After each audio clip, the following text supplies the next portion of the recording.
காலம் கிபி 7ஆம் நூற்றாண்டு. அரேபியாவின் வெப்பமான மணல் பரப்பில் ஒரு மர்மம் அரங்கேறியது.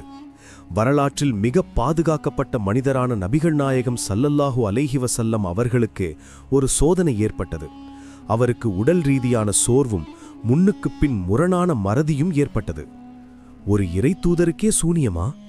ஆம், இது அவர்கள் ஒரு மனிதர் என்பதை உலகுக்கு உணர்த்த அல்லாஹ் நடத்திய ஒரு பெரும் பாடம். கைபர் போரில் தோற்றுப்போன சில யூதர்கள் மதீனாவின் கொடிய மந்திரவாதியான லபித் இப்னு அஃப்ஸமை அணுகினார்கள். நபிகளாரின் தலைமுடி மற்றும் சீப்பை பயன்படுத்திய அவன் ஒரு நூலில் 11 முடிச்சுகளை போட்டு விஷமந்திரங்களை ஓதினான். அந்த தீய பொருட்களை சர்வான் என்ற பாழடைந்த கிணற்றின் ஆழத்தில் ஒரு பெரும் கல்லுக்கு அடியில் மறைத்து வைத்தான்.